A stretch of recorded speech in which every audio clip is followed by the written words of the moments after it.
Hello lovely people, my name is Layla. Welcome to my channel where I talk about personal development and my life in Seoul, South Korea. Talking about Korea, welcome to a beautiful day in Seoul. I am taking you on a self-care day with me. It's a day I get to spend time alone, doing the things that I love at my own pace while enjoying my own company. So today we are going to talk about gratitude, feelings, and relationship building. Let's go. For my self-care day, I always try to connect with nature somehow. So today I chose Changgyeokgung Palace. It's actually my first time coming here, so let's check it out.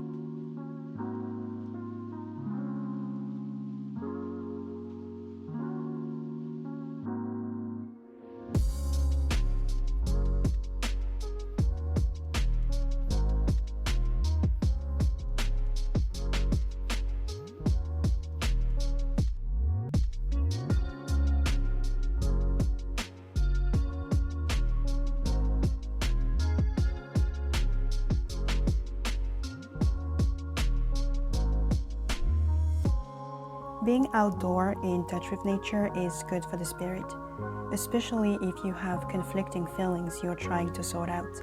My advice to you, my advice to myself, is to unapologetically feel them all.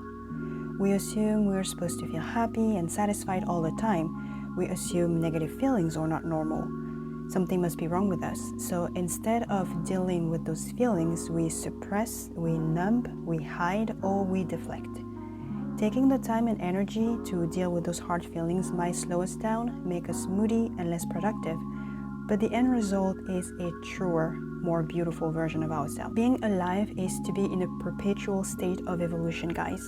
And whether we like it or not, pain is the fuel of revolution. I cannot count the times I went through hardship only to come out way better than I was. So please understand this, you cannot buy your way out of pain with the purchase of material things. You have to be in touch with your feelings, deal with them all, journal your thoughts, talk to yourself, get therapy if needed, etc.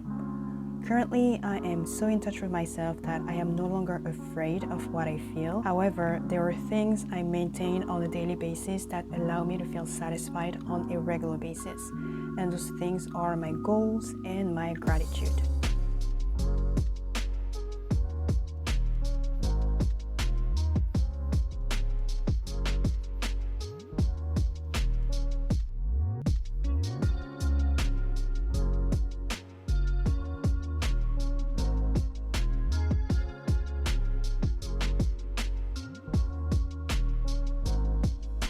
I may have fallen in love with Korean in 2006, but visiting Seoul for the first time in 2015 is what made me want to move here.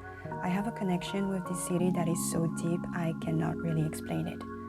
Isn't this view inspiring, honestly? Once a month, I go to the top of a mountain or by the Han River. I sit down and enjoy the view while talking to the city. And don't worry, I am not crazy. I'm just a big believer in energy, the law of attraction, and God in general. When I moved here in August 2020, I made it a point to hike at the top of a mountain and tell Seoul that I was in town. I find it cathartic to talk to the city. I tell her about my wins, my challenges. I ask her to watch over me while I walk down her streets.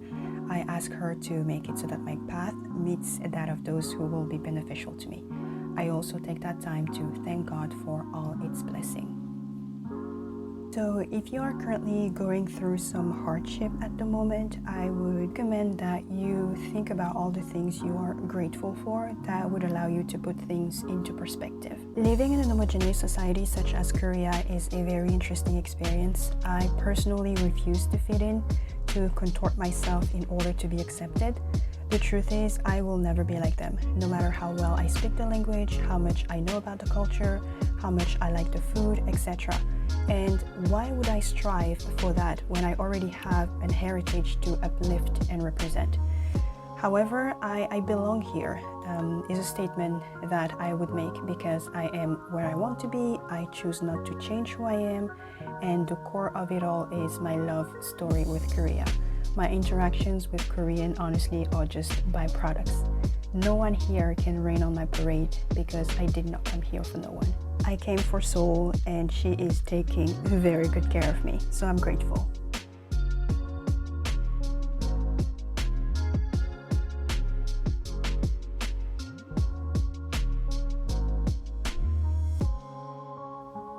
The first thing I have to admit is that I do not miss my family and friends as much as I anticipated. I remember writing myself notes for future Layla for the time I would be sad and in need of some booster. I am happy to report I have been doing very well in that department for two reasons. Number one, I came here with a purpose and lots of goals to achieve. You would be surprised how that can help you get your mind off of some negative things and keep you focused on the essentials.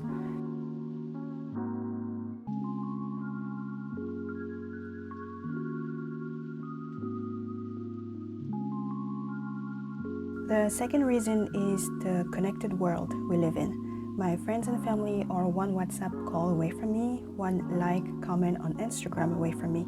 I have attended birthday parties through Zoom and spent hours video calling people. Technology has definitely helped me bridge the gap, so make sure you take the time to connect with your loved ones. It is good for your soul.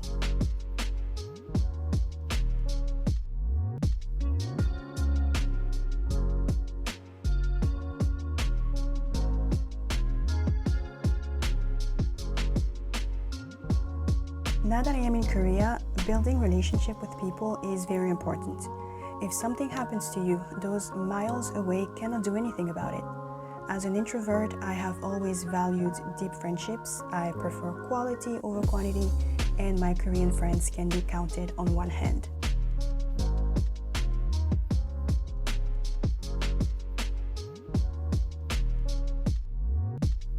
The reality is, once you move to a new country or reach a certain age, making real friends become difficult.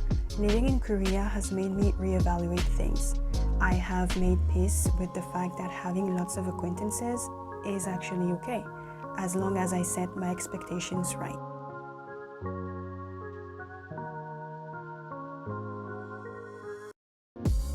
I am okay with people having a specific purpose in my life. I know people I can contact if I want to go out and have fun. I know people I can contact if I want to spend a chill, laid-back afternoon. I know people I can contact if I want deeper conversations or strategize business-wise.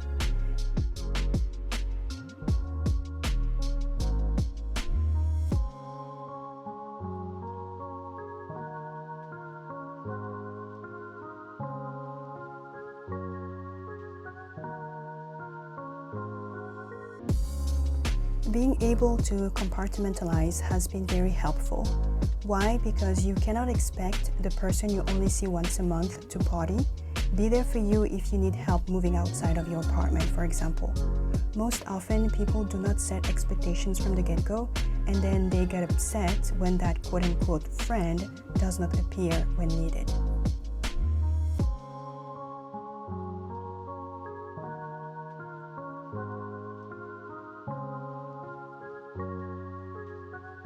So that was my biggest lesson here. Take people for who they are, enjoy them for a specific purpose, and save yourself from disappointment and headaches. Truth is, I am also someone else's acquaintance, so I play my role accordingly.